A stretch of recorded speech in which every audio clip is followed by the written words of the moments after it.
بسم اللہ الرحمن الرحیم۔ ناظرین کرام، السلام علیکم ورحمۃ اللہ وبرکاتہ۔ نہت اسٹوڈیو کے پلیٹ فارم سے مضامین قرآن کا خلاصہ آج 14ویں سپارے کے ساتھ حاضر خدمت ہے۔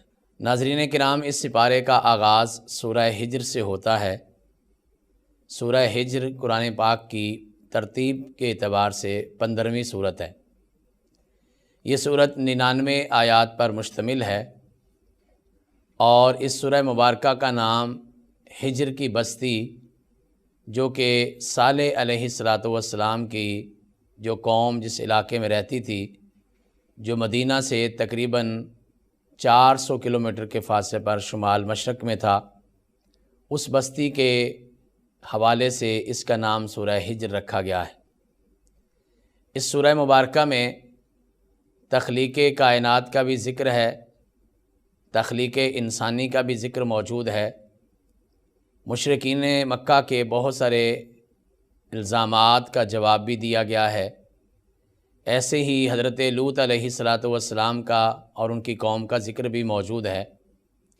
جناب ابراہیم علیہ السلام کے پاس جو فرشتے آئے تھے اور ان کی آپ سے گفتگو ہوئی تھی لوط علیہ السلام کی بستی میں جانے سے پہلے، وہ واقعہ بھی اس میں بیان کیا گیا ہے۔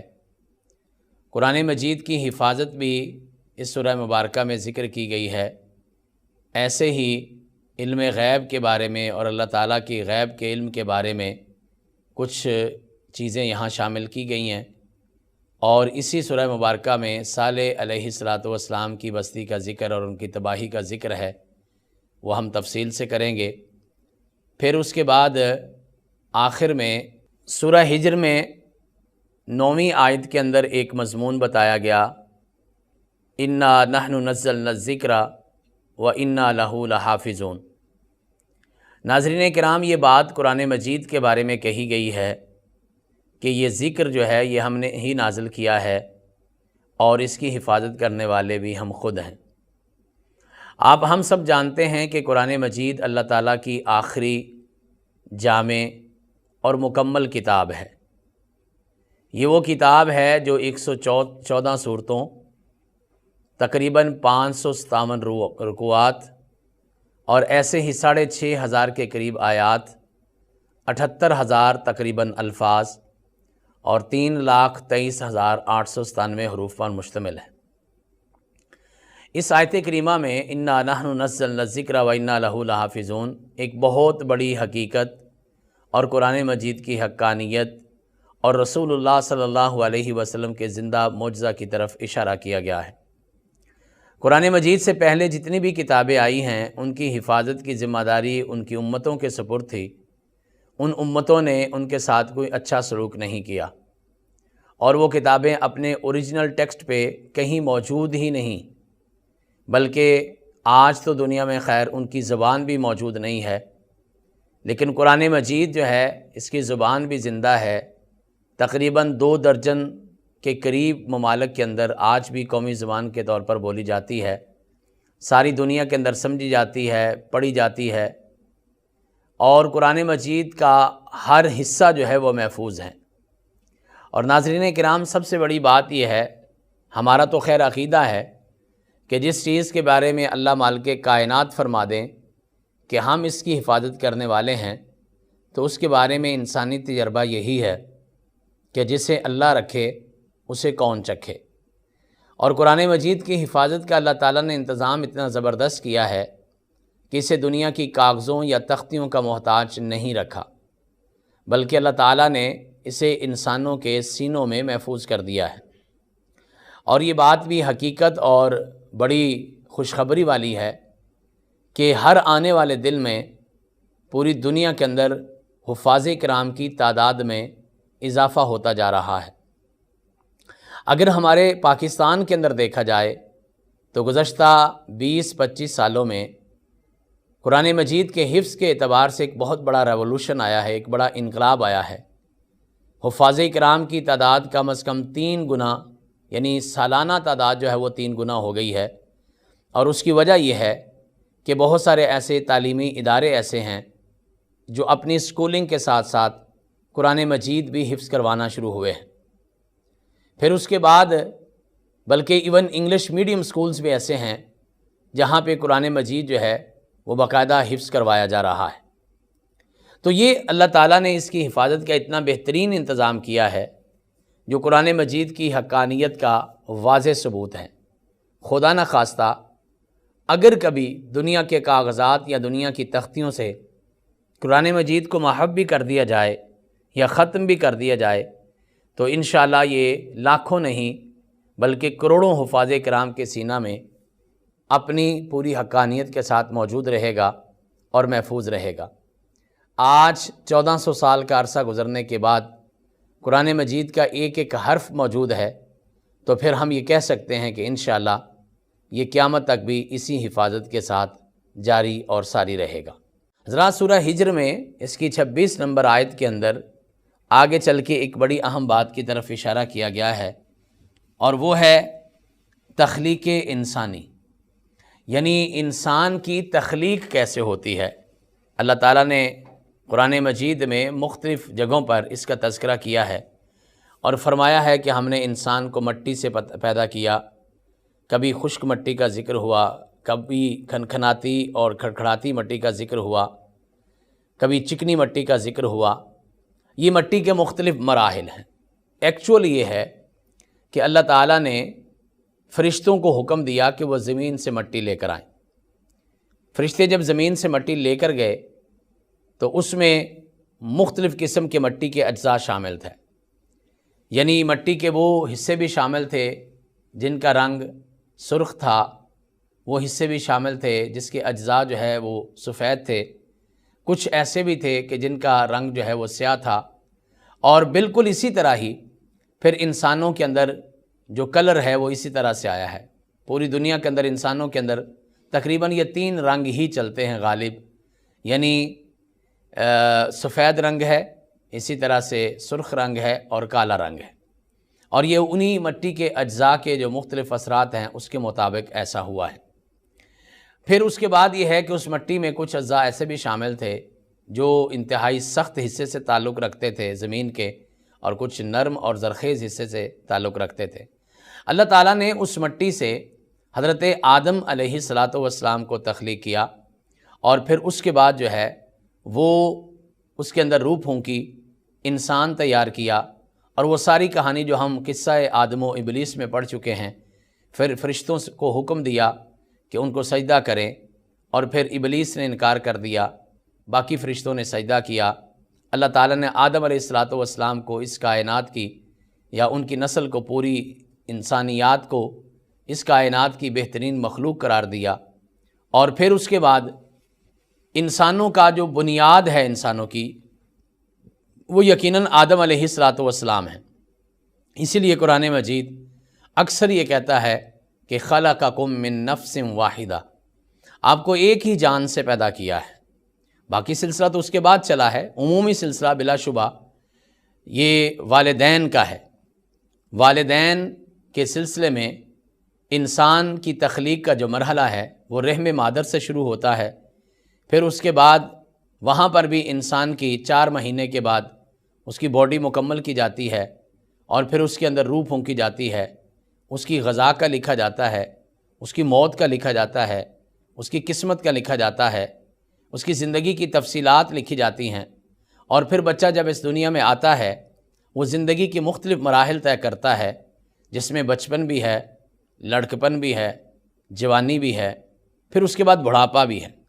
قرآن مجید نے ان تمام حصوں کو ذکر کیا ہے، اور بڑھاپے کے بعد وہ عمر بھی ہے جس میں انسان بالکل دوبارہ سے بچہ بن جاتا ہے، جسمانی اعضاء ناکارہ ہو جاتے ہیں، خود اپنے آپ کو سنبھالنے کے قابل نہیں رہتا، اس کے دانت اس کا ساتھ چھوڑ جاتے ہیں، بولنا بھی بہت کم ہو جاتا ہے، آنکھیں بھی مدھم پڑ جاتی ہیں، کان سننے سے عاری ہو جاتے ہیں، اور سوجھ بوجھ کا معاملہ بھی ختم ہو جاتا ہے، جسے ارذل العمر کہا گیا ہے، زندگی کا بالکل آخر حصہ، اور اس میں جا کے انسان بالکل دوسروں کا محتاج ہو جاتا ہے۔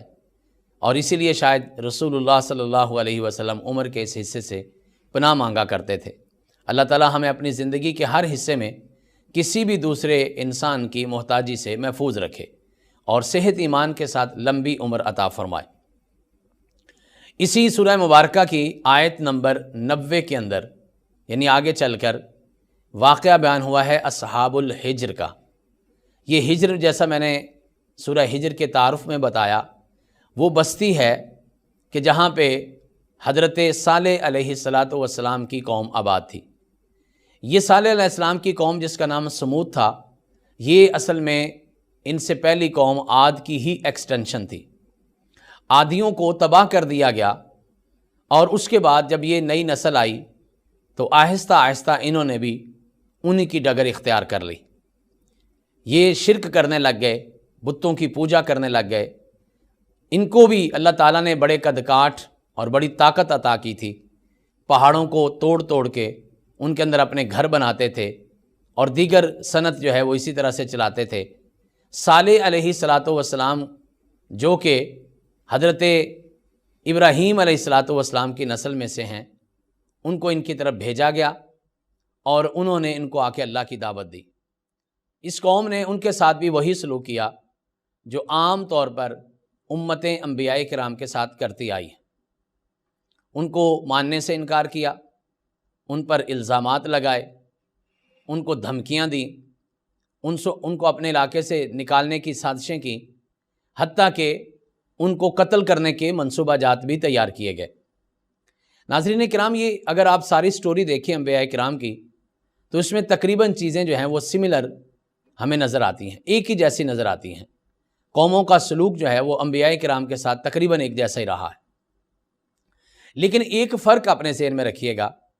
جس قوم نے نبی کی حقانیت کو ماننے کے لیے خود سے معجزے کا مطالبہ کیا ہے، اللہ تعالیٰ نے کچھ قوموں کے یہ مطالبات پورے کیے ہیں، لیکن پھر اللہ کی سنت اور طریقہ یہ رہا ہے کہ اگر اس معجزے کو دیکھنے کے بعد بھی وہ قوم نہیں مانی تو اللہ تعالیٰ نے پھر ان کو نشان عبرت بنا دیا ہے۔ ایسا ہی صالح علیہ السلام کی قوم نے بھی کیا۔ ان کے بڑوں نے آپ علیہ السلام سے اپنی نبوت کی دلیل اور نشانی کے طور پر یہ مطالبہ کیا کہ اگر آپ واقعی اللہ کے سچے پیغمبر ہیں تو یہ پہاڑ جو ہے اس کی ایک چٹان سے ایک اونٹنی برآمد کرو، اتنی اس کی عمر ہو، اس طرح کا اس کا رنگ ہو، ایسی اس کے اوپر اون ہو، یعنی کافی سارے مطالبات انہوں نے پیش کیے۔ صالح علیہ السلام نے ان سے پوچھا کہ اگر میں واقعی ایسا کر دوں، اللہ کی توفیق سے یہ معجزہ آپ کو دکھا دوں، تو پھر کیا آپ اس کو مانیں گے؟ پہلے تو انہوں نے اقرار کیا کہ ہاں بالکل ہم آپ پر ایمان لے آئیں گے، چونکہ وہ سوچ بھی نہیں سکتے تھے کہ ایسا ہونا ممکن ہے، چونکہ یہ انسان کی عقل کے بالکل مخالف ہے، اور عقل جو ہے وہ جہاں پہ جا کے ختم ہو جاتی ہے یا جہاں پہ جا کے عاجز آ جاتی ہے، معجزے کا سفر تو اس سے آگے شروع ہوتا ہے۔ معجزے کا معنی یہ ہے کہ عقل کو عاجز کر دینے والا۔ صالح علیہ السلام نے اللہ تعالیٰ سے دعا کی، اللہ تعالیٰ نے بالکل ان کے مطالبات کے مطابق ایک اونٹنی جو ہے وہ وہاں سے برآمد کر دی، اور وہ بڑی دو ہیکل تھی، بڑی اس کا بہت بڑا جسم تھا۔ پھر کچھ دیر کے بعد اس نے ایک بچہ بھی جنم دیا، لیکن اس کے بارے میں یہ بتایا گیا کہ جو وہاں پہ ایک بہت بڑا سمندر، بہت بڑا پانی کا حوض تھا، اس کے بارے میں کنواں تھا، اس کے بارے میں کہا گیا کہ ایک دن یہ پانی پیے گی اور ایک دن باقی قوم پانی پیے گی۔ تھوڑی دیر کے بعد وہ قوم جو ہے وہ اپنے وعدے سے مکر گئی، اور ان کے سرداروں نے اپنے ہاں یہ مشورہ کیا کہ اگر لوگ اس طرح ہی ان کی بات کو دیکھتے رہے اور مانتے رہے تو پھر ہماری سرداری تو ختم ہو جائے گی۔ لہٰذا انہوں نے ایک پلان کیا جس کے مطابق اس اونٹنی کو قتل کر دیا گیا۔ اس کی تفصیلات اپنی جگہ پہ ہیں، کون تھا، کس نے قتل کیا تھا، ایک تھا، دو تھا، بہرحال انہوں نے قتل کر دیا۔ جب انہوں نے اس کو قتل کر دیا تو پھر اللہ تعالیٰ کے عذاب کا کوڑا برسا۔ جیسا میں نے پہلے آپ کو بتایا ہے کہ اللہ تعالیٰ اپنا عذاب دینے میں ضرور قوموں کی اصلاح کا انتظار کرتے ہیں۔ اللہ تعالیٰ بہت بڑے بڑے گناہوں کو بھی برداشت کر لیتے ہیں، لیکن یہ اللہ کی سنت رہی ہے کہ اگر اس کی کوئی نشانی ان کے مطالبے پر دکھائی جائے اور وہ اس کو تسلیم نہ کریں تو پھر اس قوم کو تباہ و برباد کر دیا جاتا ہے۔ تو ناظرین کرام، پھر اس قوم پر اللہ تعالیٰ کا عذاب نازل ہوا، اس پر ہوائیں آئیں چلیں، ان کو ایک چیخ کے ساتھ ان کے کلیجے پھٹ گئے۔ پھر ناظرین کرام اس قوم کو 3 دن کی مہلت دی گئی اور اس کے بعد اللہ تعالیٰ کا عذاب جو ہے اس کا آغاز ہوا۔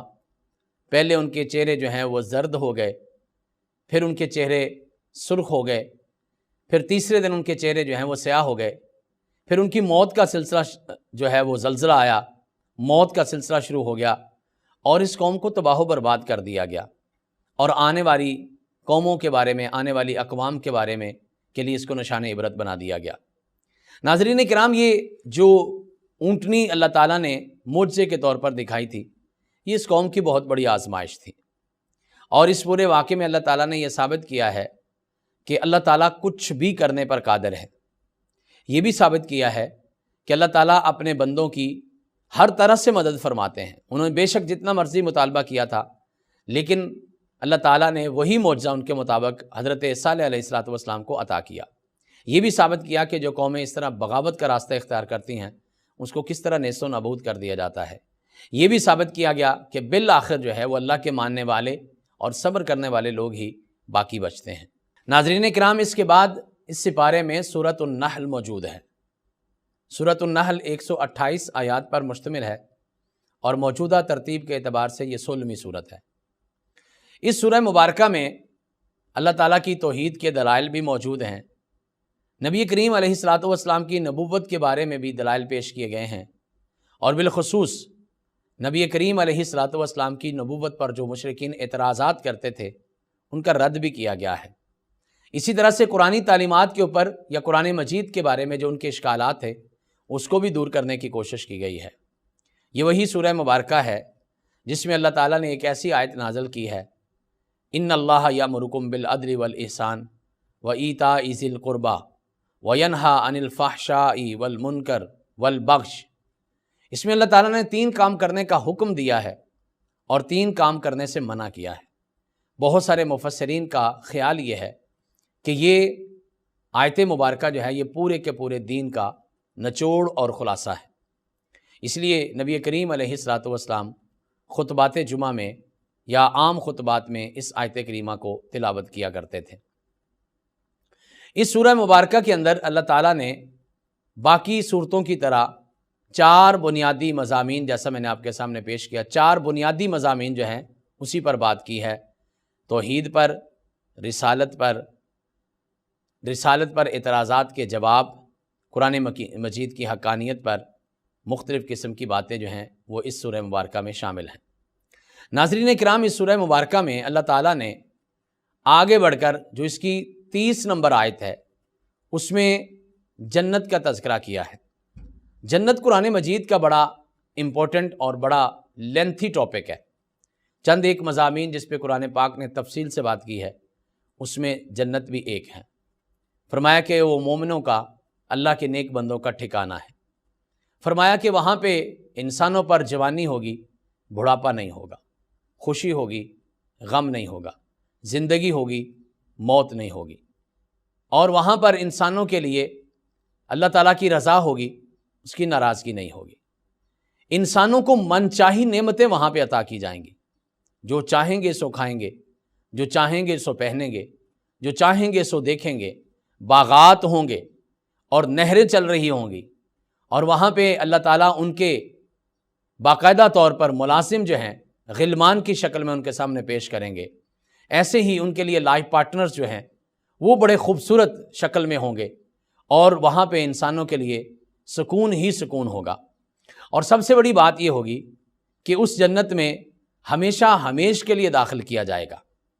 جہنم کے بارے میں تو یہ بات موجود ہے کہ کچھ لوگوں کو وہاں بھیجا جائے گا، لیکن اس کے بعد وہاں سے نکال لیا جائے گا ان کے اعمال کی سزا، ان کے گناہوں کی سزا پوری ہونے کے بعد۔ لیکن جنت الفردوس کے بارے میں اور جنت کے بارے میں یہ بات پکی ہے کہ جو بندہ ایک دفعہ وہاں پہ جائے گا، وہاں سے نہ اس کا دل کرے گا نکلنے کو اور نہ ہی اس کو دوبارہ وہاں سے نکالا جائے گا۔ یہ وہ خوبصورت جگہ ہے جس کا وعدہ اللہ تعالیٰ نے اپنے بندوں کے ساتھ کیا ہے اپنے انبیاء کرام کے ذریعے۔ اور پیارے نبی علیہ السلام نے اس کے بارے میں فرمایا تھا کہ اس جیسی کسی آنکھ نے دیکھی نہیں، کسی کان نے سنی نہیں، اور کسی دماغ نے سوچی نہیں۔ اسی طرح سے جنت کے بارے میں یہ بات بھی موجود رہنی چاہیے، ذہن میں رہنی چاہیے کہ وہاں پر اللہ تعالیٰ نے انسانوں کی سوچ کو بھی پاک کیا ہوگا۔ ظاہری طور پر بھی انسان صاف ستھرے ہوں گے، لیکن سوچ کے اعتبار سے، خیالات کے اعتبار سے بھی صاف ستھرے ہوں گے۔ انسانوں کو اس طرح پاک پاکیزہ کر کے وہاں پہ داخل کیا جائے گا کہ کوئی نیگیٹو تھنکنگ وہاں پر آئے گی نہیں، اور فار ایور جو ہے، یعنی ہمیشہ ہمیش کے لیے نیور اینڈنگ اور ایور لاسٹنگ زندگی جو ہے وہ انسان، اللہ کے بندے جو ہیں وہ وہاں پر گزاریں گے۔ اس کے بعد اس سورہ مبارکہ کے آخر میں، جو کہ اس سپارے کا بھی آخر بنتا ہے، اللہ تعالیٰ نے اپنے دین کی دعوت کے اسلوب بیان کیے ہیں۔ بیچ میں علم غیب کا تذکرہ بھی ہوا ہے ایک آیت کریمہ کے اندر۔ اللہ تعالیٰ کے علم غیب کے بارے میں یہ بات یاد رکھیں کہ غیب پوشیدہ چیز کو کہتے ہیں۔ ہم مسلمانوں کا ایمان ہے کہ تمام پوشیدہ چیزیں جو ہیں وہ اللہ تعالیٰ کے علم میں ہیں۔ اللہ تعالیٰ ہر چیز کو ہر وقت پوری تفصیل کے ساتھ بغیر کسی سورس کے جانتا ہے۔ وہ ہمارے خیالات کی لکیروں کو بھی پڑھتا ہے، وہ ہمارے سینوں کے راز بھی جانتا ہے۔ عالم الغیب ہے ہی وہ کہ جس کو اس جہان کی ہر چیز کی خبر ہے، اور اس کے علاوہ اللہ تعالیٰ نے یہ صلاحیت کسی دوسرے کو عطا نہیں کی۔ ہاں، یہ ہو سکتا ہے کہ غیب کی خبریں اللہ تعالیٰ نے کچھ دے دی ہوں، اور یہ تو ہر انسان کے پاس موجود ہوتی ہے۔ ناظرین کرام، اس کو سمجھ لیں۔ ایک ہے غیب کی خبر ہونا، مثلا میرا نام کیا ہے یا میرے والد صاحب کا نام کیا ہے، یہ میں جانتا ہوں، یہ آپ کے لیے غیب کی خبر ہے، لیکن مجھے اس بات کا پتہ ہے، لیکن میں عالم الغیب نہیں ہوں۔ اگر عالم الغیب میں ہوں تو میں یہ بھی بتاؤں کہ آپ کون ہیں، اس وقت مجھے کون کون سن رہا ہے، اور وہ کہاں رہتا ہے، اور اس کا نام کیا ہے، اور اس کی تفصیلات کیا ہیں، اور ایسے ہی باقی ساری زندگی کے بارے میں۔ اس لیے علم غیب تو اللہ تعالیٰ کچھ اپنے نبیوں کو عطا کرتا ہے، لیکن عالم الغیب جو ہے وہ صرف اور صرف اللہ ہے۔ یعنی اتنا انبیاء کرام کے پاس علم موجود ہے جتنا اللہ تعالیٰ نے دے دیا۔ اور اس میں ایک بڑا باریک نکتہ بھی ہے، جب ایک علم کسی کو عطا کر دیا جاتا ہے تو پھر وہ غیب رہتا نہیں ہے۔ اس کی معلومات تو مل گئی اس کو، غیب تو اس وقت تھا کہ جب اس کے پاس نہیں تھا، وہ خود سے اس کو کریٹ کرتا، تو پھر اس کو علم غیب کہا جاتا۔ اب جب ان کے پاس پہنچا دیا گیا، ایک سورس کے ذریعے پہنچا دیا گیا، وحی کے راستے کے ذریعے پہنچا دیا گیا، وحی کی کسی شکل میں پہنچا دیا گیا، تو پھر وہ علم غیب نہیں رہا۔ اس لیے ہم مسلمانوں کا یہ سانجھا ایمان ہے کہ عالم الغیب صرف اللہ تعالیٰ کی ذات ہے، جو ہر چیز کو جانتی ہے، ہر وقت جانتی ہے، وداؤٹ اینی سورس جانتی ہے، اور پوری تفصیل کے ساتھ جانتی ہے، اور اس کے فیوچر کو بھی جانتی ہے، اس کے پاسٹ کو بھی جانتی ہے۔ ناظرین کرام، آخر میں جیسا میں نے تذکرہ کیا کہ دین اسلام کی دعوت کے کچھ آداب ذکر کی گئے ہیں۔ ادعو الی سبیل ربک بالحکمۃ والموعظۃ الحسنہ وجادلہم باللتی ہی احسن۔ اللہ تعالیٰ کے دین کی دعوت یہ اس دنیا کا سب سے بڑا کام ہے، اور ہر انسان مسلمان پر یہ فرض ہے کہ جتنا اس کے پاس دین کا علم ہے وہ لوگوں تک پہنچائے، لوگوں کو دین اسلام کی دعوت دے۔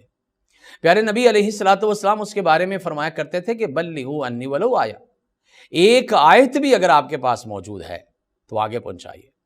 ناظرین کرام، دین اسلام کے مجموعے کو اگر ہم پڑھتے ہیں تو ہمیں جو دعوت اسلام کے آداب کچھ نظر آتے ہیں، وہ کچھ میں آپ کی خدمت میں پیش کر دیتا ہوں۔ نمبر ایک تو یہ ہے کہ اسلام یہ چاہتا ہے کہ جس چیز کی آپ نے دعوت دینی ہے اس چیز پر آپ کا بذات خود بھی عمل ہونا چاہیے۔ نمبر دو، اسلام یہ بھی چاہتا ہے کہ جو دعوت دینے والا بندہ ہے اس کی زندگی لوگوں کے لیے ایک ماڈل ہونی چاہیے، آئیڈیل ہونی چاہیے۔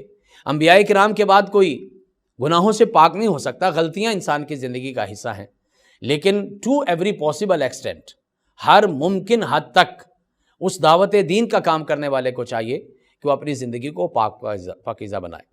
پھر اس کے لیے دعوت دین کا ایک اسلوب یہ بھی ہے کہ جب اللہ کے دین کی دعوت دینے کے لیے نکلیں وہ خالصتاً اللہ کی رضا کے لیے کریں، اللہ کا ذکر جو ہے وہ اپنے ساتھ شامل کریں، اس میں آپ کی پوری گہرائی موجود ہونی چاہیے، آپ کے اندر تڑپ موجود ہونی چاہیے لوگوں کو دین کی دعوت دینے کے لیے۔ یہ کوئی آپ کا پارٹ ٹائم کام نہیں ہے، بلکہ یہ فل ٹائم جاب ہے، اور وہ اچھی طریقے سے نبھانی ہے۔ اس اعتبار سے دین کی دعوت میں یہ بات بھی شامل ہے کہ آپ لوگوں کو آسانیوں کا راستہ دکھائیں گے، سختیوں کی طرف نہیں زیادہ لے کے جائیں گے۔ ہاں، آپ لوگوں کو خوشخبریاں دیں گے، آپ لوگوں کو حکمت کے ساتھ بتائیں گے، آپ لوگوں کے لیے زیادہ سختیوں والا معاملہ پیش نہیں کریں گے، اور اگر کہیں آپ کو بات کرنا بھی پڑے، کہیں کوئی جھگڑا بھی ہو جاتا ہے تو احسن انداز میں اس سے نمٹیں گے، اور لوگوں کے لیے پھر دعا بھی کریں گے۔ یہ بھی دعوت دین کا ایک بڑا اہم حصہ ہے۔ آج ہمارے ہاں شاید اس کا فقدان ہے کہ جن لوگوں کو آپ دعوت دیتے ہیں ان لوگوں کے لیے دعا بھی کریں کہ اللہ ان کو ہدایت دے۔ رسول پاک صلی اللہ علیہ وسلم کی سنت مبارکہ یہی ہے۔ اللہ تعالیٰ آپ کو بھی اور مجھے بھی عمل کی توفیق عطا فرمائے۔ وآخر دعوانا ان الحمد للہ رب العالمین۔